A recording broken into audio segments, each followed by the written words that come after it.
আসসালামু আলাইকুম রহমতুল্লাহি ওয়া বারাকাতুহু। সম্মানিত দর্শক, পবিত্র রমাদানুল মোবারক সমাগত। আমরা আজকে আপনাদের সামনে পবিত্র রমাদানুল মোবারকের ফজিলত এবং গুরুত্ব সম্পর্কে আলোচনা করব ইনশাআল্লাহ। আল্লাহ রাব্বুল আলামিন পবিত্র কোরআন কারীমের মধ্যে বলেন, ইয়া আইয়ুহাল্লাযীনা আমানু কুতিবা আলাইকুমুস সিয়াম কামা কুতিবা আলাল্লাযীনা মিন ক্বাবলিকুম লাআল্লাকুম তাত্তাকুন। হে ঈমানদারগণ, আমি তোমাদের উপর রোজাকে ফরজ করেছি যেমনিভাবে তোমাদের পূর্ববর্তী উম্মতদের উপর রোজাকে ফরজ করেছি। রোজা ফরজ করার কারণ হচ্ছে তোমরা যাতে করে রোজার মাধ্যমে তাকওয়া অবলম্বন করতে পারো। অন্য আয়াতে আল্লাহ তাআলা বলেন, ফামান শাহিদা মিনকুমুশ শাহরা ফালিয়াসুম। তোমাদের মধ্যে যে ব্যক্তি পবিত্র রমজানুল মোবারকে তার ভাগ্যে জুটবে সেজন্য রমজানের রোজা রাখে। সম্মানিত উপস্থিতি, সিয়াম এটি ইসলামের পাঁচটি স্তম্ভ থেকে একটি গুরুত্বপূর্ণ স্তম্ভ হচ্ছে, রোকন হচ্ছে সিয়াম, রোজা। এই রোজার গুরুত্ব আমাদের ধর্মে অপরিসীম। আল্লাহ তাআলা রাসূল সাল্লাল্লাহু আলাইহি ওয়াসাল্লাম বলেন, ইজা রাআইতুমুল হিলাল ফাসুমু। তোমরা যখন রমজানুল মুবারকের রোজা দেখবে, তোমরা রোজা চাঁদ দেখবে, তোমরা রোজা রাখবে। ওয়া ইজা রাআইতুমুহু ফাআফতিরু। এবং তোমরা চাঁদ দেখে রোজাকে ভঙ্গ করবে। ফাইন গুম্মা আলাইকুম ফাসুমু সালাসিন। যখন আসমানের মধ্যে বাদল হবে, আকাশ মেঘাচ্ছন্ন হবে, তোমরা 30টি রোজা পরিপূর্ণ করবে। সম্মানিত উপস্থিতি, আল্লাহ রাসূল সাল্লাল্লাহু আলাইহি ওয়াসাল্লামের একজন সাহাবী হযরত আবু উমামা রাদিয়াল্লাহু তাআলা বলেন, আমি রাসূল সাল্লাল্লাহু আলাইহি ওয়াসাল্লামকে বলতে শুনেছি, বাইনামা আনা নাইমুন আতানি রাজুলান। আল্লাহ রাসূল সাল্লাল্লাহু আলাইহি ওয়াসাল্লাম বলেছে, আমি শুয়েছিলাম, এমন মুহূর্তে দুইজন ব্যক্তি আমার নিকট আসলো। ফা আখাযা বিযাবঈ। তারা দুজন আমার বাহুকে ধরলো। ফা আতায়া বিহি জাবালান ওয়ারান। এবং ওই দুইজন ব্যক্তি আমাকে একটি উঁচু পাহাড়ের নিকটে নিয়ে গেল। ফাকালা। তারপর দুইজন ব্যক্তি আমাকে বলবো, ইসআদ, আপনি উপরে উঠুন।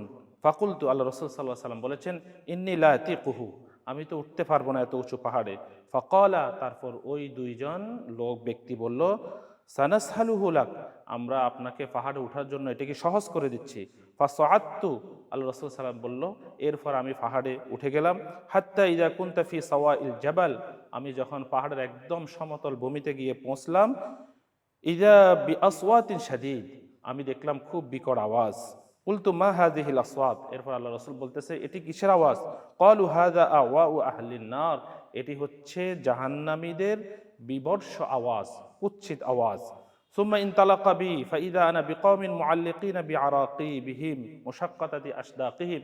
এরপর আল্লাহ রাসূল সাল্লাল্লাহু আলাইহি ওয়াসাল্লাম বলল, আমি তাদের সাথে আরও একটা জায়গাতে গেলাম হাঁটতে হাঁটতে, তাদেরকে সেখানে দেখলাম তাদের পায়ের মাংসপেশি এবং তাদের মাংসপেশির দ্বারা তাদেরকে আটকিয়ে ঝুলিয়ে রাখা হয়েছে এবং তাদের চওয়ালকে টেনে ছিঁড়ে দেওয়া হয়েছে। আল্লাহ রাসূল সাল্লাল্লাহু আলাইহি ওয়াসাল্লাম বলল, কুলতু মান হাউলা, এরা কারা, এদেরকে এত শাস্তি দেওয়া হচ্ছে? ওই দুইজন ব্যক্তি বলল, ক্বাল আল্লাযীনা ইফতিরুনা ক্বাবলা তাহিল্লাতি সাওমিহিম, এরা ওই সমস্ত ব্যক্তি যারা ইফতারের সময় হওয়ার পূর্বে ইফতার করে নিত, অর্থাৎ রোজা ভেঙে ফেলতো, রোজাকে গুরুত্ব দিত না, এজন্য তাদের আজকের এই শাস্তি। আল্লাহ রাসূল সাল্লাল্লাহু আলাইহি ওয়াসাল্লাম বলেন, মান আফতারা ইয়াওমান মিন রমাযান মুতাআম্মিদান মিন গায়রি সাফারিন ওয়ালা মারাদিন, কোন ব্যক্তি কোন কারণ ব্যতীত, সে সফরেও না অসুস্থও নাই, কিন্তু সে রোজা ভেঙে ফেলেছে, লাম ইয়াকজিহি আবাদান, সে যদি পুরা জীবন রোজা রাখে তাহলে তার এই রোজার ক্ষতিপূরণ আদায় হবে না। ওয়া ইন সামাদ দাহরা কুল্লাহ, হাদিস শরীফের মধ্যে আসছে, সে যদি পুরা জীবনে রোজা রাখে তাহলে তার এর রোজা আদায় হবে না। সম্মানিত উপস্থিতি, রমজানের রোজার গুরুত্ব অনেক বেশি। আল্লাহ রাসূলের অন্য হাদিসের মধ্যে আছে, মান আফতারা ইয়াওমান মিন রমাযান মুতাআম্মিদান লাম ইয়াকজিহি আবাদান তুলাদ দাহর, কোন ব্যক্তি ইচ্ছাকৃত কোনো কারণ ব্যতীত রোজা ভেঙে ফেললো, সে যদি পুরা জীবনও রোজা রাখে তাহলে ওই রমজানের একটি রোজার সমকক্ষ হবে না। কত গুরুত্বপূর্ণ! এজন্য আসুন আমরা রমজানের রোজাকে গুরুত্ব প্রদান করি। আল্লাহ রাসূল সাল্লাল্লাহু আলাইহি ওয়াসাল্লামের হাদিসের মধ্যে আসছে যে রোজার প্রতিদান আল্লাহ তাআলা নিজ হাতেই দিবেন এবং যিনি সায়েম রোজা রাখেন তাকে বিনা হিসাবে জান্নাত দান করবেন।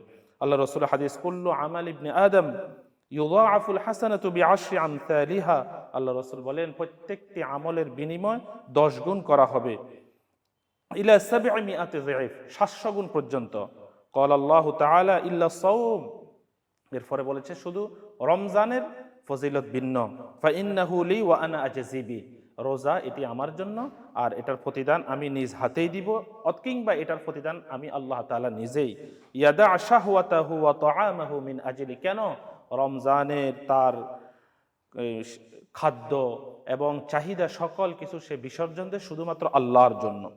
অন্য বর্ণনা আছে আন আবি হুরায়রা রাদিয়াল্লাহু তাআলা আনহু قال قال رسول الله صلى الله عليه وسلم قال الله تعالى, আল্লাহ রাসূল বলেন, আল্লাহ তাআলা বলেন, ইয়াতরুকু তাআমাহু ওয়া শারাবাহু ওয়া শাহওয়াতা মিন আজলি, বান্দা খানা ছেড়ে দে, তার কুপ্রবৃত্তিকে ছেড়ে দে এবং তার পান করাকে ছেড়ে দে, মিন আজলি, আমার সন্তুষ্টির জন্য, আসিয়ামু লি ওয়া আনা আজজিবি, এবং এই রোজা আমার জন্য, আমি তার প্রতিদান দিই। সম্মানিত উপস্থিতি, রোজা এটি ধৈর্যের বড় একটি পরিচয়।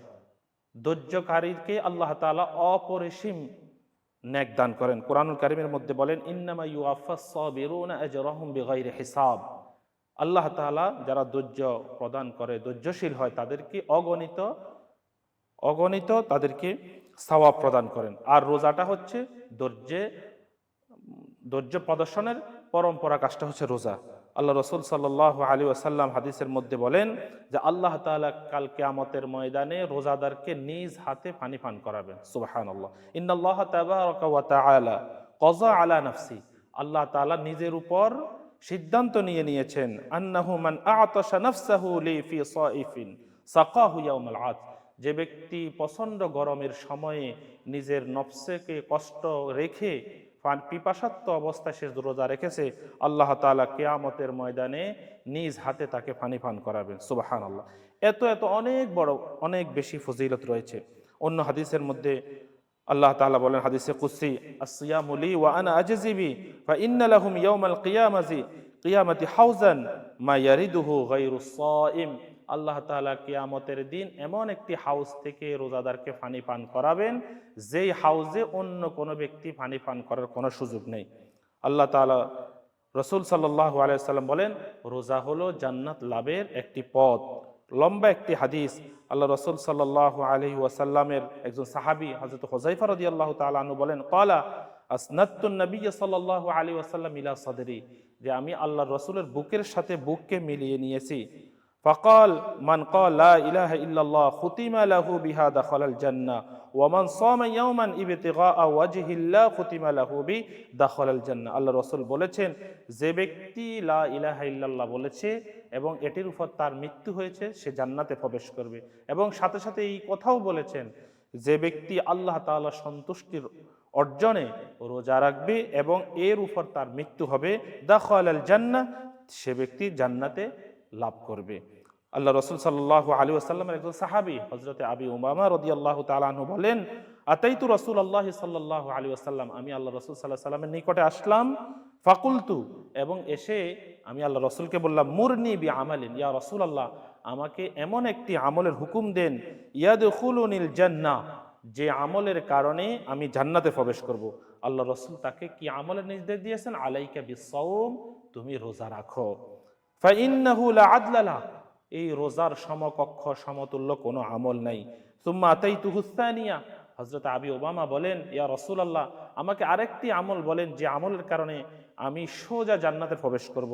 আল্লাহর রাসূল সাল্লাল্লাহু আলাইহি ওয়াসাল্লাম বলেছেন, আলাইকা বিসসিয়াম, তুমি রোজা রাখো। আল্লাহ রাসূল নিকট দুইবার আমল চেয়েছেন জান্নাতে প্রবেশ করার, কিন্তু আল্লাহ রাসূল তাকে দুবারেই তাকে রোজা রাখার জন্য আদেশ দিয়েছেন। তাহলে সম্মানিত দর্শক, এরকম আরো অনেক ফজিলত রয়েছে। রোজাগারগণ জান্নাতে প্রবেশ করবে রাইয়ান নামক বিশেষ একটি গেট দিয়ে। হাদিস শরীফের মধ্যে আছে, ইন্না ফিল জান্নাতি বাবান ইউকালু লাহু রাইয়ান, জান্নাতের মধ্যে স্পেশাল একটি গেট রয়েছে যেটির নাম হচ্ছে রাইয়ান।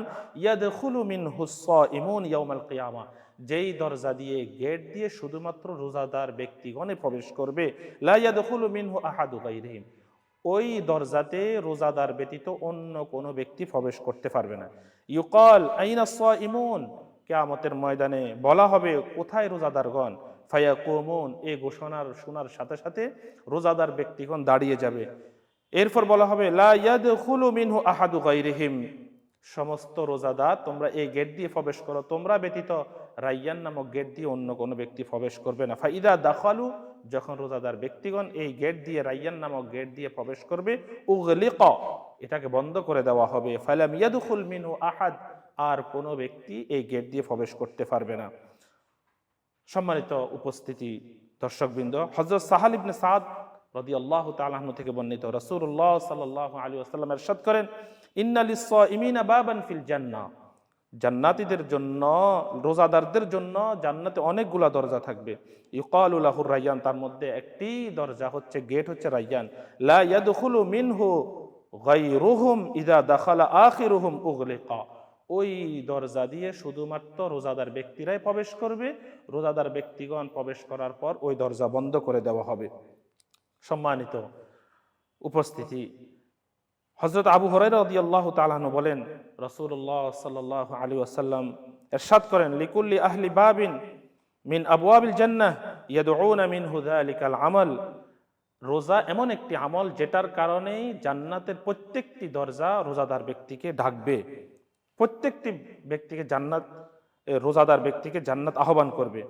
আল্লাহ রাসূল সাল্লাল্লাহু আলাইহি ওয়াসাল্লাম বলেন, রোজা হচ্ছে জাহান্নাম থেকে বাঁচার ঢাল এবং দুর্গ। হাদিসের মধ্যে আছে, ক্বালা রব্বানা আযজা ওয়াজাল আস-সিয়ামু জুন্নাহ, রোজা হচ্ছে একটি ঢাল, ইউস্তাজান্নু বিহাল আবদু মিনান নার, এই ঢালের মাধ্যমে রোজাদার ব্যক্তি জাহান্নাম থেকে নিষ্কৃতি লাভ করে। আল্লাহ রাসূল সাল্লাল্লাহু আলাইহি ওয়াসাল্লামের অন্য হাদিসের মধ্যে আছে, আস-সিয়ামু জুন্নাতুন মিনান নার কা জুন্নাতি আহাদিকুম মিনাল কিতাল, রোজা হচ্ছে জাহান্নাম থেকে বাঁচার একটি ঢাল, যেমনি ভাবে তোমরা কতল থেকে, হত্যা থেকে বাঁচার জন্য ঢাল ব্যবহার করো, তেমনি ভাবে রোজাটা হচ্ছে জাহান্নাম থেকে বাঁচার একটি ঢাল। আল্লাহ রাসূল সাল্লাল্লাহু আলাইহি ওয়াসাল্লাম বলেন, রোজা কিয়ামতের দিন বান্দার সুপারিশ করবে। হাদিস শরীফের মধ্যে আসছে, আস-সিয়াম ওয়াল কুরআন ইয়াশফাআন লিল আবদি ইয়াউমাল কিয়ামা, কোরআন এবং সিয়াম, রোজা কিয়ামতের ময়দানে বান্দার জন্য সুপারিশ করবে। ওয়ায়াকুলু সিয়াম, রোজা বলবে, আই রব্বি মানাতুহু আত-তাআমা ওয়াশ শাহওয়া, আই আল্লাহ, আমি আপনার ব্যক্তিকে রোজা রাখার কারণে তাকে খানা থেকে এবং তার শাহওয়াত থেকে আমি তাকে বিরত রেখেছি, ফাশাফি'নি ফি, সুতরাং তার ব্যাপারে আমার সুপারিশ আজকে কবুল করো। অর্থাৎ রোজা তার জন্য সুপারিশ করবে।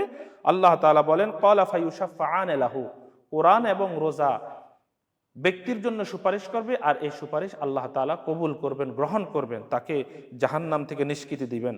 রোজাদারের সকল গুনাহ মাফ হয়ে যায়, এমন একটি আমল যেটি আপনি করবেন, গুনাহ আল্লাহ থেকে চাওয়া, মাপ চাওয়া লাগবে না, মাপ চাওয়া ব্যতি রেখে রোজার কারণে আপনার গুনাহ মাফ হয়ে যাবে। আল্লাহ রাসূল সাল্লাল্লাহু আলাইহি ওয়াসাল্লাম বলেছেন, মান সামা রমাদান ঈমানান ওয়া ইহতিসাবান গুফিরা লাহু মা তাকদ্দামা মিন যামবি, শুধুমাত্র আল্লাহ তাআলার সন্তুষ্টি অর্জনের লক্ষ্যে কোনো ব্যক্তি যদি রোজা রাখে, আল্লাহ তাআলা তার সমস্ত গুনাহ মাফ করে দিবেন। সুবহানাল্লাহ। অন্য একটি হাদিসের মধ্যে আল্লাহ রাসূল সাল্লাল্লাহু আলাইহি ওয়াসাল্লাম বলেন, ইন্নাল্লাহ আযজা ওয়াজাল ফারাযা সিয়াম রমাজান, আল্লাহ তাআলা রমজানুল মুবারকের রোজাকে ফরজ করেছে। আর রাসূল বলেন, ওয়া সানানতু কিয়ামা, আর রমজানে তারাবির নামাজকে আমি সুন্নত করেছি। ফামান সামাহু, যে ব্যক্তি রোজা রাখলো, ওয়া কামাহু, এবং তারাবির নামাজ আদায় করলো, ঈমানান ওয়া ইহতিসাবান, ঈমানের সাথে, সাচ্চা দিলের সাথে, আন্তরিকতার সাথে, খরাজা মিনাজ যুনুব, সে যেন গুনাহ থেকে বের হয়ে গেল, কায়াউমিন ওয়ালাদাতহু উম্মুহু, ওই দিনের ন্যায় যেই দিন তাকে তার মা গর্ভপাত করেছে। অর্থাৎ সে যেই দিন জন্মগ্রহণ করে তার যেরকম কোনো গুনাহ থাকে না, যে ব্যক্তি রোজা রাখলো সে ওই দিনের মতো একদম নিষ্পাপ হয়ে যায়। আল্লাহ তাআলা আমাদের সকলকে রোজা রাখার তৌফিক দান করুক। এবং রোজা এটি হচ্ছে সমস্ত গুনাহের কাফফারা। আল্লাহ রাসূল সাল্লাল্লাহু আলাইহি ওয়াসাল্লামের একটি হাদিস আছে, ফিতনাতুর রাজুল ফি আহলিহি ওয়া মালিহি ওয়া নাফসিহি ওয়া ওয়ালাদিহি ওয়া জারিহি, মানুষের গুনাহ তার আহালের মধ্যে, তার সম্পদের মধ্যে, তার আত্মার মধ্যে অনেক গুনাহ হয়, পরিবারের সাথে, তার সন্তানের সাথে। এই গুনাহগুলোর কাফফারা কি? কাফফারা হচ্ছে তুকাফিরুহাস সালাতু ওয়াস সিয়াম, এটির কাফফারা হচ্ছে রোজা এবং নামাজ। আমি যদি রোজা রাখি কিংবা নামাজ আদায় করি, তাহলে আমার সকল গুনাহের কাফফারা হয়ে যাবে এই রোজা। আল্লাহ রাসূল সাল্লাল্লাহু আলাইহি ওয়াসাল্লামের হাদিস, আল্লাহ রাসূল সাল্লাল্লাহু আলাইহি ওয়াসাল্লাম বলেছেন, ওয়াল্লাযী নাফসু মুহাম্মাদিন বিয়াদি, যে সত্তার হাতে আমি মুহাম্মাদের জান, লিখালুফি ফামিস সাইম আতয়াবু ইনদাল্লাহি মির রিহিল মিস্ক, রোজাদার রোজা রাখার কারণে তার মুখের যে দুর্গন্ধ সৃষ্টি হয়, ওই দুর্গন্ধ আল্লাহ তাআলার কাছে মেশক আম্বরের চাইতে অধিক সুগন্ধিময়। সুবহানাল্লাহ। আল্লাহ রাসূল সাল্লাল্লাহু আলাইহি ওয়াসাল্লামের হাদিস, যে রোজাদার ব্যক্তি দুটি সময় বেশি আনন্দ উপভোগ করবে। লিসাইমি ফারহাতান, রোজাদার ব্যক্তি দুই সময়ে খুশি হয়। ইয়াফরাহুমা ইযা আফতারা ফারিহা, একটি সময় হচ্ছে যখন সে ইফতার করবে তখন সে আনন্দবোধ করবে। ওয়া ইযা লাকিয়া রাব্বাহ, আর যখন এই রোজাদার ব্যক্তি আল্লাহর নিকট উপস্থিত হবে, ফারিহা বিসাওমিহি, এই রোজা রাখার কারণে সে উৎফুল্ল হবে, আনন্দিত হবে, অর্থাৎ আল্লাহ তাআলার কুদরতি হাত থেকে সেই রোজার প্রতিদান গ্রহণ করবে। রোজাদার পরকালে সিদ্দিকিন শুহাদাগণের দলভুক্ত থাকবে। আল্লাহ রাসূল সাল্লাল্লাহু আলাইহি ওয়াসাল্লামের নিকট এক ব্যক্তি এসে বলল, যা রাজুলুন ইলা নবী সাল্লাল্লাহু আলাইহি ওয়াসাল্লাম ফাকাল ইয়া রাসূলুল্লাহ, এসে বলল, ইয়া রাসূলুল্লাহ আরাইতা ইন শাহিদতা আল্লা ইলাহা ইল্লাল্লাহু আন্নাকা রাসূলুল্লাহ, হে রাসূল আপনি ওই ব্যক্তির ব্যাপারে কি মনে করেন যে আপনাকে আল্লাহকে এক হিসাবে সাক্ষ্য দিল এবং আপনাকে রাসূল হিসাবে সাক্ষ্য প্রদান করেছে, ওয়াসাল্লাইতা সালাওয়াতাল খামস, এবং সেই 5 ওয়াক্ত নামাজ আদায় করেছে, ওয়াদাইতা যাকাত, এবং যাকাত আদায় করেছে, ওয়াসামতা রমাজান, এবং রোজা রেখেছে। আল্লাহ রাসূল সাল্লাল্লাহু আলাইহি সাল্লাম বলেছেন সে হচ্ছে জান্নাতের অধিবাসী। এজন্য আসুন আমরা সকলেই রোজার গুরুত্ব প্রদান করি এবং এই রোজাদার ব্যক্তির দোয়া আল্লাহ তাআলা কবুল করে নেন। রোজাদার ব্যক্তির দোয়া আল্লাহ তাআলা ফিরিয়ে দেন না, অর্থাৎ কবুল করে নেন। হাদিস শরীফের মধ্যে আছে, ইন্না লিস-সাইমি ইনদা ফিতরিহি লিদাওয়াতিন মা তুরাদ, রোজাদার ব্যক্তি যখন দোয়া করে আল্লাহ তাআলার নিকট তার ওই দোয়াকে কবুল করে নেওয়া হয়, এটাকে ফিরিয়ে দেওয়া হয় না। আল্লাহ রাসূল সাল্লাল্লাহু আলাইহি সাল্লাম বলেন, লা সালাসাতুন লা তুরাদ্দু দাওয়াতুহুম, 3 জন ব্যক্তির দোয়া আল্লাহ তাআলা ফিরিয়ে দেন না। তার মধ্যে একটি হচ্ছে আস-সাইম হাত্তা ইফতিরা, রোজাদার ব্যক্তি যখন ইফতারের সময় পর্যন্ত দোয়া করে আল্লাহ তাআলা তার দোয়াকে কবুল করে নেন। অন্য হাদিসের মধ্যে আছে, আস-সাইমু লা তুরাদ্দু দাওয়াতুহু, রোজাদার ব্যক্তি তার দোয়াকে ফিরিয়ে দেওয়া হয় না, অর্থাৎ এটাকে কবুল করা হয়। সম্মানিত উপস্থিতি, আসুন আমরা সকলেই রোজা রাখি, দোয়া করি, আল্লাহ তাআলার থেকে হিংসা বিদ্বেষ থেকে পরিত্রাণ গ্রহণ করি। হাদিস শরীফের মধ্যে আছে রোজার কারণে মানুষের অন্তর থেকে হিংসা বিদ্বেষ দূর হয়ে যায়। সাওমু শাহরিস সবর ওয়া সালাসাতু আইয়ামি মিন কুল্লি শাহর ইউযহিবিনা ওয়াহরাস সাদর, রমজান মাসের রোজা এবং প্রত্যেকটি মাসের 3টি রোজা মানুষের অন্তর থেকে হিংসা বিদ্বেষকে দূর করে দেয়। আমি যদি রমজানের রোজা রাখি এবং প্রত্যেকটি মাসে 3টি রোজা রাখি, এই রোজা রাখার কারণে আল্লাহ তাআলা আমার অন্তর থেকে হিংসা বিদ্বেষকে দূর করে দিবেন। আর রোজা এমন একটি আমল যেটির মাধ্যমে আমি আল্লাহ তাআলার নৈকট্য অর্জন করার ক্ষেত্রে অনেক বড় সহায়ক ভূমিকা পালন করবে। আল্লাহ রাসূল সাল্লাল্লাহু আলাইহি ওয়াসাল্লামের এক সাহাবী আল্লাহ রাসূল কাছে এসে বলেছেন, ইয়া রাসূলুল্লাহ মুরনি বিআমালিন, আমাকে এমন একটি আমলের হুকুম প্রদান করুন যেটির মাধ্যমে আমি জান্নাতে প্রবেশ করতে চাই। আল্লাহ রাসূল বলেছেন, আলাইকা বিস-সাওম, তুমি রোজা রাখো, ফা ইন্নাহু লা আদলা লাহু ওয়া লা মিথলা লাহু, এটার সমতুল্য, এটার সমকক্ষ কোনো আমলে নেই। এজন্য হাদিস শরীফের পর্যালোচনা করলে এবং কোরআনের আয়াতগুলোকে আমরা পড়লে এটাই বুঝতে পারি রোজা আল্লাহ তাআলার নিকট অন্যতম একটি আমল। আল্লাহ তাআলা আমাদের সকলকে আসন্ন মাহে রমজানের প্রত্যেকটি রোজাকে গুরুত্ব সহকারে আদায় করার তৌফিক দান করুক।